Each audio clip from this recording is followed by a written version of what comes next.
friends, welcome to Competitive Cracker. എൻ്റെ പേര് Vandana.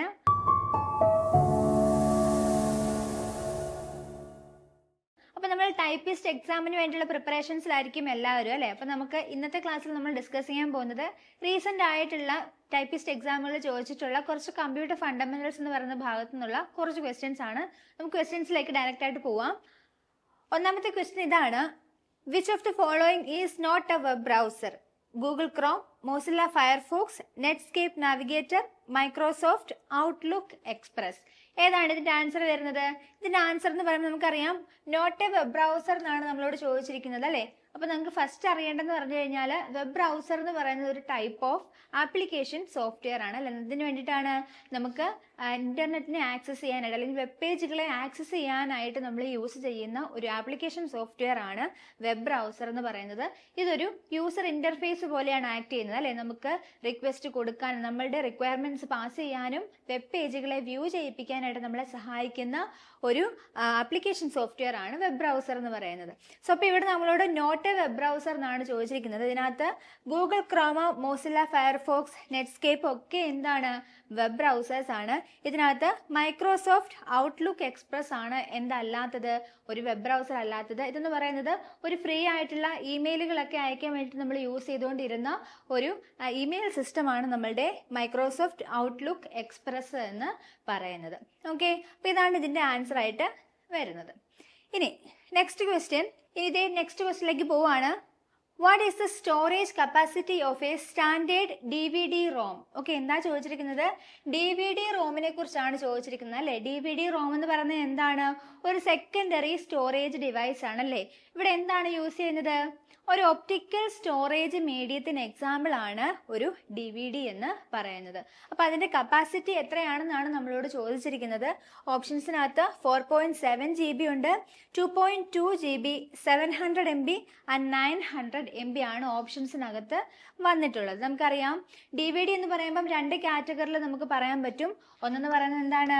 Single layered ഉണ്ട് അല്ലേ. എന്താണ്? സിംഗിൾ ലെയേർഡും ഉണ്ട്. അതുപോലെ തന്നെ എന്തുകൊണ്ട്? ഡ്യുവൽ ലെയേർഡ് DVD-യും നമുക്ക് കാണാനായിട്ട് പറ്റും. ഓക്കെ, അതിനകത്ത് സിംഗിൾ ലെയേർഡ് DVD-യുടെ കപ്പാസിറ്റി എന്ന് പറഞ്ഞു കഴിഞ്ഞാൽ അത് എത്രയാണ്? 4.7 GB ആണ് സിംഗിൾ ലെയേർഡ് DVD-യുടെ കപ്പാസിറ്റി വരുന്നത്. ആൻഡ് ഡ്യുവൽ ലെയേർഡിന്റെ കപ്പാസിറ്റി വരുന്നത് 8.5 ആണ് കേട്ടോ. ഓക്കെ, ഇത് പ്രീവിയസ് ഇയറിലൊക്കെ ചോദിച്ച് കണ്ടിട്ടുള്ള ഒരു ഏരിയ ആണ് DVD-യുടെ കപ്പാസിറ്റി എന്ന് പറയുന്നത്. സോ ഇപ്പോൾ ഇവിടെ ഓപ്ഷൻസ് നോക്കിക്കേ. ഓപ്ഷൻസിനകത്ത് നമുക്ക് പറയാമല്ലോ DVD-യുടെ കപ്പാസിറ്റി. അപ്പോൾ ഇതിനകത്ത് ഏത് വരും? 4.7 GB ആയിട്ടുള്ള ഓപ്ഷൻ എ ആണ് കറക്റ്റ് ആയിട്ടുള്ളത്. സോ ഇവിടെ ഈ ഒരു കാര്യം കൂടെ പഠിച്ചോ. ഓപ്ഷൻ സി ആയിട്ട് 700 MB എന്ന് പറയുന്നുണ്ട് അല്ലേ. ഇതെന്ന് പറയുന്നത് CD-യുടെ കപ്പാസിറ്റി ആണ്. CD കോമ്പാക്ട് ഡിസ്ക്, അടുത്ത ഒരു ഒപ്റ്റിക്കൽ സ്റ്റോറേജ് മീഡിയം ആണ് CD എന്ന് പറയുന്നത്. അതിന്റെ കപ്പാസിറ്റി 700 MB ആണ് വരുന്നത്. ഇനി ഏതാണ് ഒപ്റ്റിക്കൽ സ്റ്റോറേജ് മീഡിയത്തിന് എക്സാമ്പിൾ ആയിട്ട് നമുക്ക് പറയാൻ പറ്റുന്നത്? ബ്ലൂറേ ഡിസ്കുകൾ ഉണ്ട് അല്ലേ. എന്താണ്? ബ്ലൂറേ ഡിസ്കുകളുണ്ട് അല്ലേ. ബ്ലൂറേയുടെ കപ്പാസിറ്റി പറയുമ്പം അതിന് ഈ പറയുന്നത് പോലെ തന്നെ സിംഗിൾ ലെയറും അതുപോലെ തന്നെ ഡ്യുവൽ ലെയറിൽ നമുക്ക് കാണാൻ പറ്റും. സിംഗിൾ ലെയറിൽ 25 GB-യും ഡ്യുവൽ ലെയറിലേക്ക് വരുമ്പോൾ അത് എത്രയായിട്ട് മാറുന്നുണ്ട്? 50 GB ആയിട്ടും മാറുന്നുണ്ട്. അപ്പോൾ ഈ ഒരു ഏരിയ ഇമ്പോർട്ടൻ്റ് ആണ്. ഇവിടെ നിന്നും ക്വസ്റ്റ്യൻസ് പ്രീവിയസ് ഇയറിൽ കണ്ടിട്ടുണ്ട്. സോ വളരെ ഇമ്പോർട്ടൻ്റ് ആണ് ഈ ഒരു ഭാഗം എന്ന് പറയുന്നത് കേട്ടോ. സോ അപ്പോൾ ഇതുമായിട്ട് കണക്ട് ചെയ്ത് നിങ്ങൾ പഠിച്ചു വെക്കുക. സോ അപ്പോൾ ഇവിടെ നമുക്ക് ആൻസർ വരുന്നത് DVD-യുടെ സ്റ്റാൻഡേർഡ് കപ്പാസിറ്റി എന്ന് പറയുന്നത് എത്രയാണ്? 4.7 GB ആണ്. Okay, next question. Find the odd one. PS2, SMPS, USB and VGA. എന്താണ്? നമ്മൾ ഓഡ് വൺ ഔട്ടാണ് ചോദിച്ചിരിക്കുന്നത്. ഈ തന്നിരിക്കുന്നതിനകത്ത് ഒന്ന് ആലോചിച്ച് നോക്കിയാൽ എന്താ വ്യത്യാസം വരുന്നത്? ഇവിടെ PS2 എടുക്കുകയാണെങ്കിലും USB എടുക്കുകയാണെങ്കിലും VGA എടുക്കുകയാണെങ്കിലും ഇവർ മൂന്ന് പേരും എവിടെയുള്ളത്? നമുക്ക് മദർ ബോർഡിനകത്ത് കാണാൻ പറ്റുന്ന പോർട്ടുകളാണ് അല്ലേ. ഇവരെല്ലാവരും എന്താണ്? മദർ ബോർഡിലുള്ള പോർട്ടുകൾക്ക് എക്സാമ്പിൾ ആയിട്ടാണ് നമ്മൾ പറയുന്നത്. ഓക്കെ, PS2 എന്ന് പറയുമ്പോൾ എന്താണ്? പേഴ്സണൽ സിസ്റ്റം ആണ്, കണക്ടറാണ് PS2 എന്ന് പറയുന്നത് കേട്ടോ. PS2 പോർട്ട് എന്ന് പറയുന്നത് പേഴ്സണൽ സിസ്റ്റം കണക്ടറിന് ഒരു പോർട്ടായിട്ടാണ് നമ്മളിത് ആക്ട് ചെയ്യുന്നത്. അപ്പോൾ ഇവിടേക്ക് നമുക്ക് മൗസ്, കീബോർഡ് പോലെയുള്ള ഡിവൈസസ് ഒക്കെ എവിടെ വഴി കണക്ട് ചെയ്യാൻ പറ്റും? PS2 വഴി നമുക്ക് കണക്ട് ചെയ്യാനായിട്ട് സാധിക്കും. ഇനി ആൻസർ നമുക്ക് ഇവിടെ വരുന്നത് ഓപ്ഷൻ ബി ആണ്. SMPS ആണ് ഉത്തരമായിട്ട് വരുന്നത്. നമുക്ക് അതിലേക്ക് വരാം. അതിന് മുമ്പായിട്ട് USB എന്ന് പറയുന്നത് എന്ത് തന്നെയാണ്? ഒരു കണക്റ്റിംഗ് പോർട്ട് ആയിട്ടാണ് ആക്ട് ചെയ്യുന്നത്. എന്താണ് ഫുൾ ഫോം വരുന്നത്? യൂണിവേഴ്സൽ സീരിയൽ ബസ് ആണ് USB എന്ന് പറയുന്നത്. ഇത് പല എക്സാമുകളിലും ഇതിന്റെ എല്ലാം ഫുൾ ഫോമുകൾ ചോദിച്ച് കണ്ടിട്ടുണ്ട്. സോ അപ്പോൾ അതുകൊണ്ട് ഇമ്പോർട്ടൻ്റ് ആണ്. USB എന്ന് പറഞ്ഞാൽ എന്താണ്? യൂണിവേഴ്സൽ സീരിയൽ ബസ് ആണ് USB എന്ന് പറയുന്നത്. USBക്ക് ഈ പറയുന്നത് പോലെ മൗസും കീബോർഡും ഒക്കെ കണക്ട് ചെയ്യാൻ പറ്റും. മാത്രമല്ല മറ്റുള്ള ഡിവൈസുകളിലേക്ക് പവർ കൂടി സപ്ലൈ ചെയ്യാനുള്ള ഒരു എബിലിറ്റി ആർക്കുണ്ട്? USB-ക്കുണ്ട്. സോ അപ്പോൾ നമുക്കൊക്കെ അറിയത്തില്ലേ, നമ്മുടെ പെൻഡ്രൈവ് ഒക്കെ നമ്മൾ യൂസ് ചെയ്യാറില്ലേ? ആ പെൻഡ്രൈവ് ഒക്കെ പോലെയുള്ള ഡിവൈസസ് ഒക്കെ നമ്മൾ എവിടെയാണ് കണക്ട് ചെയ്യുന്നത്?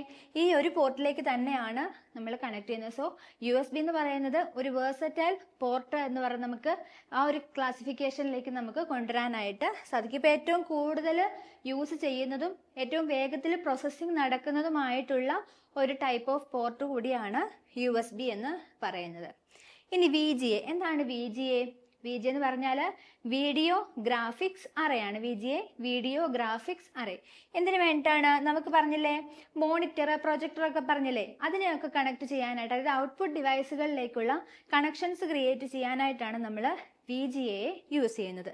ആൻഡ് ഇവിടെ ഉത്തരമായിട്ട് വന്നിട്ടുള്ളത് SMPS ആണ്. SMPSന്റെ ഫുൾ ഫോം പഠിച്ചു വെച്ചോളൂ. എന്താണ്? സ്വിച്ച്ഡ് മോഡ്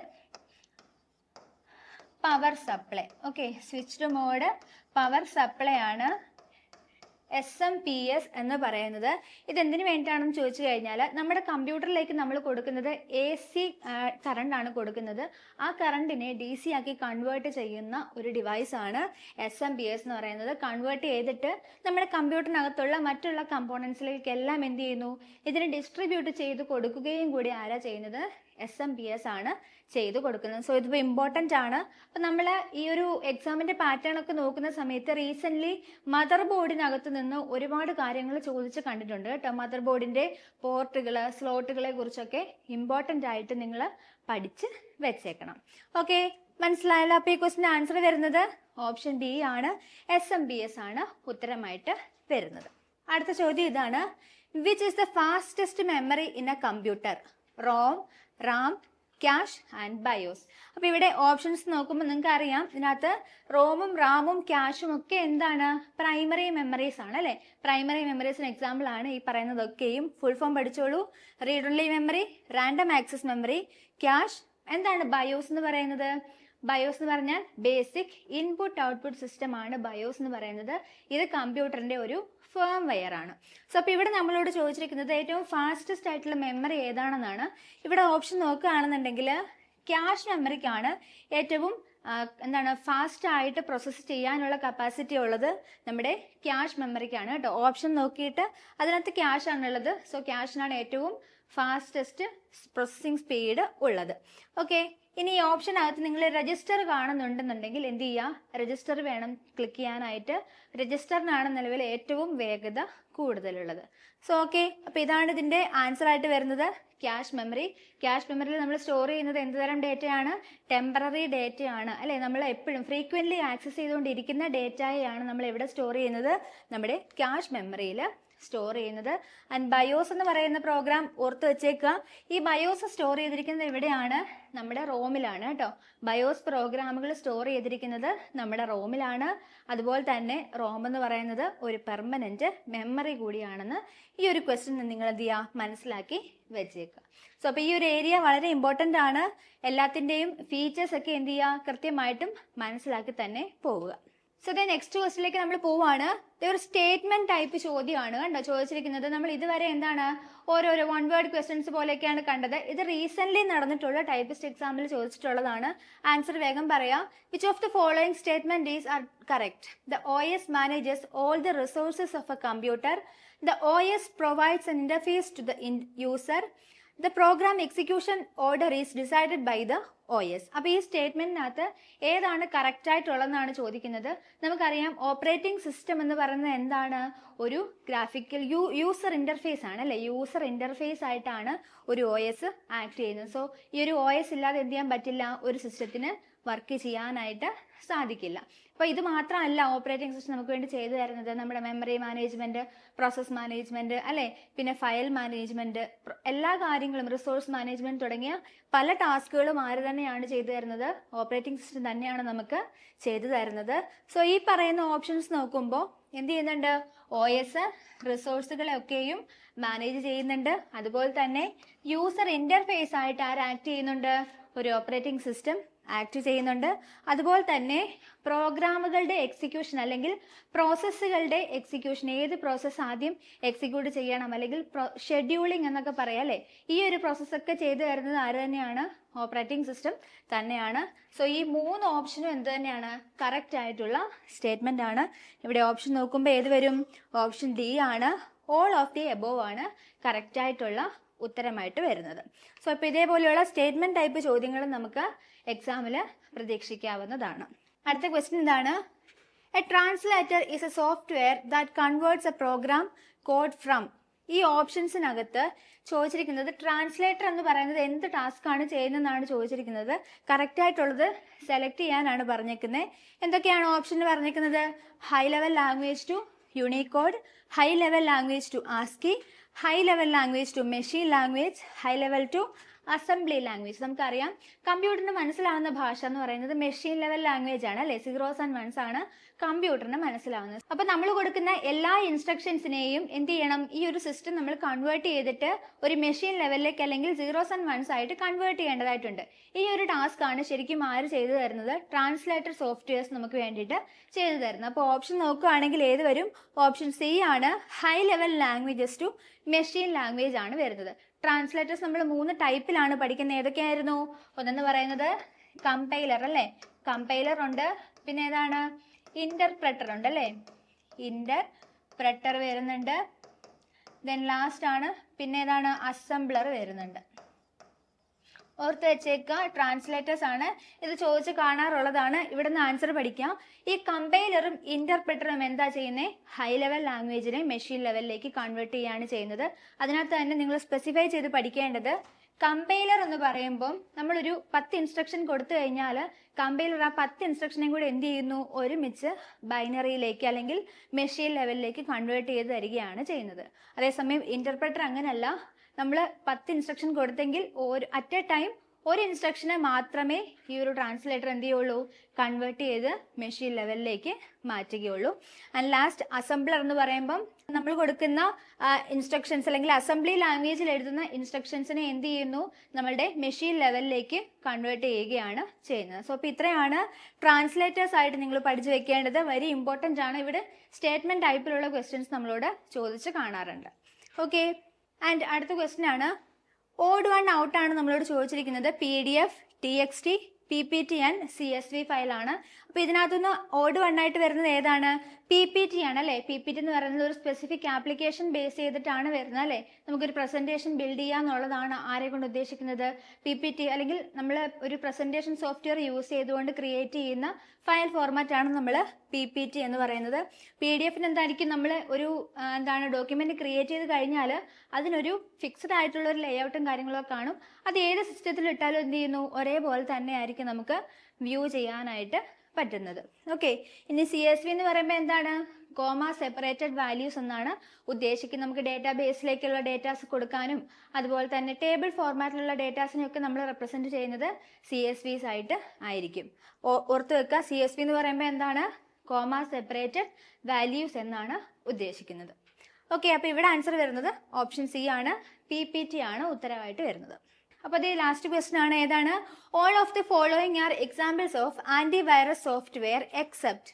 ഓക്കെ, നമ്മളോട് ചോദിച്ചിരിക്കുന്നത് ഈ തന്നിരിക്കുന്നതിനകത്തു നിന്ന് ആന്റിവൈറസ്, ഇതിനകത്ത് അമിറ്റി, പാണ്ട, ബൈഡു, ബിങ് ഇത്രയാണ് തന്നിരിക്കുന്നത്. ഇതിനകത്തു നിന്ന് ആന്റിവൈറസ് സോഫ്റ്റ്വെയർ അല്ലാത്തത് ഏതാണെന്നാണ് നമ്മളോട് ചോദിച്ചിരിക്കുന്നത്. ഇതിനകത്ത് ഉത്തരം വരുന്നത് ഏതാണ്?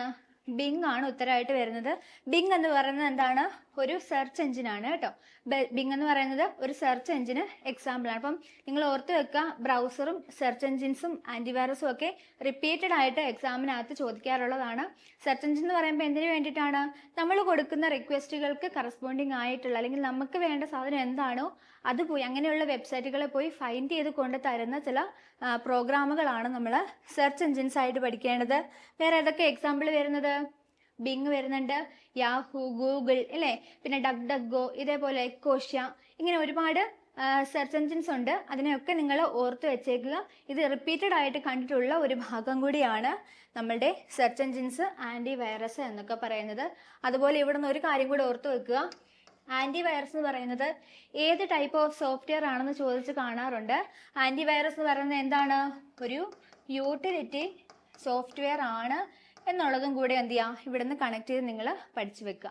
ആൻറ്റിവൈറസ് സോഫ്റ്റ്വെയർ എന്തിനു വേണ്ടിയിട്ടാണ്? നമുക്ക് അഡീഷണൽ സെക്യൂരിറ്റി പ്രൊവൈഡ് ചെയ്യുക എന്നുള്ളതാണ് അതുകൊണ്ട് ഉദ്ദേശിക്കുന്നത്. അപ്പോൾ യൂട്ടിലിറ്റി സോഫ്റ്റ്വെയർ എന്താണെന്ന് ചോദിച്ചാൽ എന്ത് പറയണം?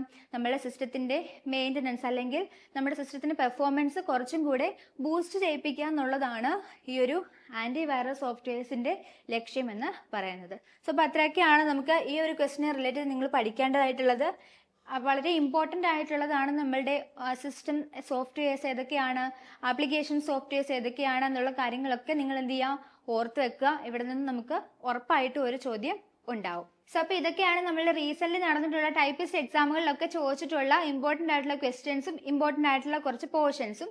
സോ അപ്പോൾ ഇനി നമുക്ക് നോക്കാനുള്ളത് ഒക്ടോബറിൽ ഇനി നമ്മൾ ഏകദേശം പ്രതീക്ഷിച്ചിരിക്കുന്ന ആ ഒരു ടൈപ്പിസ്റ്റ് എക്സാം ആണ്. അപ്പോൾ നമ്മൾ കുറേ നാളുകളായിട്ട് കാത്തിരുന്ന ഒരു എക്സാം കൂടിയാണ്. അപ്പോൾ ഇനി ഇതിനുള്ള പ്രിപ്പറേഷൻസ് നമ്മൾ കൃത്യമായിട്ട് നടത്തേണ്ടതായിട്ടുണ്ട്. അപ്പോൾ അതിന് വേണ്ടിയിട്ട് CC നിങ്ങൾക്ക് വേണ്ടിയിട്ട് ഒരു പുതിയ ബാച്ച് സ്റ്റാർട്ട് ചെയ്യുന്നുണ്ട് ടൈപ്പിസ്റ്റിൻ്റെത്.